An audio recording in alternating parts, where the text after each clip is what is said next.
大家好，我是超子。米饭别总直接吃了，用它来做酱油炒饭才是最好吃的做法，香味浓郁，粒粒分明不粘锅，做法超级简单。话不多说，接下来开始操作。首先准备1小碗老板吃剩下的米饭。做炒饭离不开葱花，2-3颗小葱清洗干净，切成葱花。碗中单手打入1个笨鸡蛋，条件好的可以放2个。放一点点胡椒粉，去除鸡蛋的腥味，用筷子搅拌均匀备用。很多朋友在做炒饭时很容易粘锅，今天我来教你技巧。我们在炒饭之前，先把锅彻底烧热，锅热以后放上少许油，先润锅，先用油润面锅的全身。经过润锅以后，炒饭、炒肉、炒蛋都不会粘锅。锅热油热以后，把油倒到油罐中，锅内重新放入少许油，油热以后，先放入打好的1/2的蛋液。用勺子迅速地把蛋液炒散，随后放入蒸好的米饭。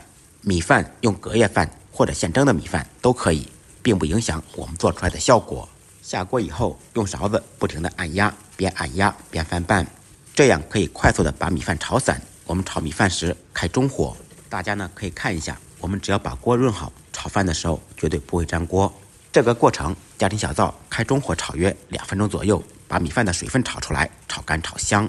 2分钟以后，我们倒入剩下的1/2蛋液，鸡蛋分2次放，这样炒出来好吃又好看。鸡蛋包裹着米饭，米饭拥抱着鸡蛋，炒出来的米饭香味浓郁，颗粒饱满，颜色金黄。这个时候我们可以把火调得稍微大一点，大火炒出锅香气，边炒边翻拌，把米饭炒至粒粒分明。具体要炒到什么程度呢？炒着米饭在锅中刷刷作响，翩翩起舞时就可以了。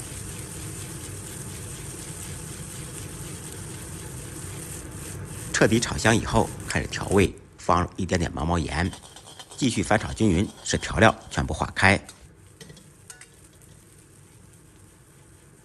酱油炒饭离不开酱油，酱油我们放2种，一种是海鲜酱油，也就是生抽，再一种就是冰糖老抽。生抽提味，老抽上色。